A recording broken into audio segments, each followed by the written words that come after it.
one of the things that we're proud of, we're going through a number of really important things right now. One is our reaccreditation process through our regional accreditor, which much of the world probably doesn't understand what that is about. But basically, every 8 to 10 years, depending on when they change the cycle, we have to go through an accreditation process. In this case, with a regional accreditor called Middle States, and they're based out of Philadelphia, but they largely cover the Mid-Atlantic and even some international locations out in the Caribbean and so forth. But it's our process of verifying that we're doing what we say we do. It's a self-study process, which we largely have completed by now. That goes to this organization, and they send a psych team to actually kick the tires and look under the hood. That's scheduled in March, and that is our official kind of evaluation as an institution, which of course qualifies us for eligibility to receive federal aid for our students, among other things. And so that's been going on. At the same time, we're working on our next strategic plan as we're coming to the end of my first strategic plan as the president that came 5 years ago. And, in that process, we have to dedicate and demonstrate that we're viable, that we're sustainable, that we're financially stable, and we have, solid enrollment. I mean, there's a lot of other things they look at, but those are the two biggies, because even before the pandemic, higher education was being impacted by all kinds of stresses and strains, not the least of which is demographic. Most of the country is not growing, and the population graduating from our high schools is dropping. That's the first big problem. And we have a system that was largely created during the boomer years, the massive public higher education system. Talk about Pennsylvania or New York. They expanded greatly to accommodate those populations that were coming out of the high schools and larger families, 30 and 40 years ago. And that system, including the private, not necessarily for profit, but the private nonprofit higher education colleges like Washington, like St. Bonaventure, have really been put through their paces to maintain sustainability. Yeah. And, I don't know what the numbers are presently, but there's mergers, there's colleges that are going out of business. So to get to your question, we have to at least break even. And we have to do that every year. We don't have the ability to go into debt.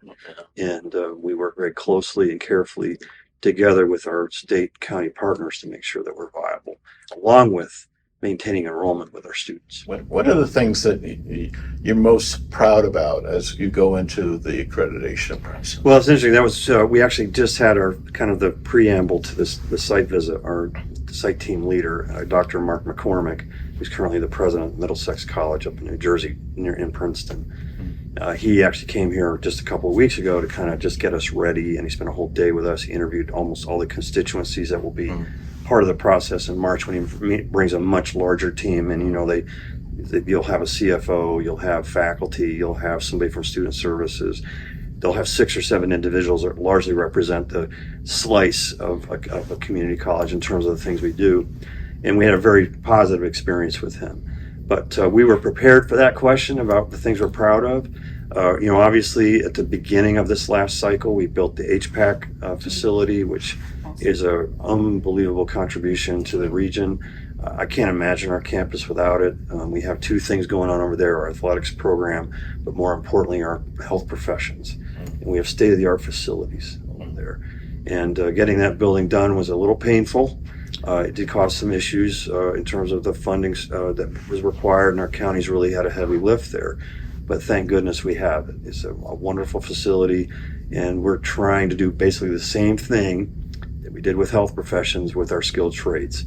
And we'll talk a little bit more about that later in this interview. But that potentially, if it's funded by the state, will be the largest project the college has ever undertaken, and I think underscores our commitment and our dedication to our workforce mission, which of course has really come to the fore both before, during, and after the pandemic. We got through the pandemic in really great shape, and partially because of the large federal infusion of funding that helped us get through a time period in which enrollment was down, our fees were down, our counties were, challenged, and fortunately we were looking at an 8% increase in enrollment this fall, which what that means. In our business, to have that kind of increase in growth in a single year is just fantastic. It's almost unheard of in my experience, and it's the kind of growth we need to have to get back to where we were. Very proud of that. Our retention rates are up. Our students, whether it's going into the workforce and making, I don't know what the number is, it's about 200% higher income compensation than before they finish their credentials in terms of workforce within 2 years. And then our retention rates are solid. And then what's happening with our students that are transferring, they're being very successful with the four-year institutions they're going to. I think one of the first things I heard about, and this sounds like minutia, but the symbol we had, the representation of a turbine, had long outlasted its usefulness. My predecessor really branded the college in association with sustainable energy based on a symbol that represented a wind turbine, which no longer is part of our campus. And that's a whole another story. It's kind of comical. But the turbine, which was a kind of a landmark that people still remember. In fact, on occasion, I still get people say, "Don't you guys have the turbine?" I said, "No, it came down a long time ago before I even got here." So we were in need of a refresh. The last logo was really a departure from our legacy of the skipjack in association with the landscape and largely with the marine environment. Our mascot for our athletic team is the skipjack, and still very literal representation of that. And the skipjack, of course, is this really emblematic vessel that's uniquely Chesapeake Bay and uniquely associated with the water and work. And so it's a very appropriate, even outside of the marine context, it represents our attachment to the common person that makes a living off the land or off the water. So that's resulted in this new brand. And of course, not just the logo, but we really rediscovered who we are, what we mean to our communities we serve, which are very diverse. And that was a very valuable enterprise, which all feeds into this accreditation process because it really puts us in a great place. We have a complete renovation of our website, which will hit the ground in January, replacing our current website, which is adequate, but it's a little clunky, it's dated. I mean, it's been cobbled together over 20 years like many websites have been. So we're in a complete rebuild of our website. And of course, that's how most of our students find us. Community colleges are uniquely American, both experiment and invention. And they have, for now 50 or 60 years, in fact, you can go, some of their antecedents go back to the early 1900s. Community college is a quintessentially American concept, and it has come into its own, not just nationally, but especially in Maryland. Maryland, we had great leadership with Governor Hogan. Wes Moore is fantastic. He considers himself a community college product himself. He wears his class ring. He's a graduate of Montgomery Community College, and he knows what community colleges are, what they mean to our local communities.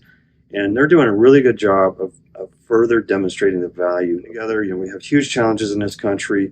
We have a crisis in workforce preparation and credentials, which we've spoken about in detail before.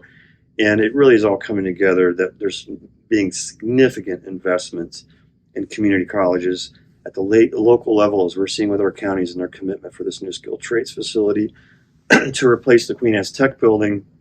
The state obviously putting up 75% of the funding for that. If we get on the capital projects list in the next legislative session.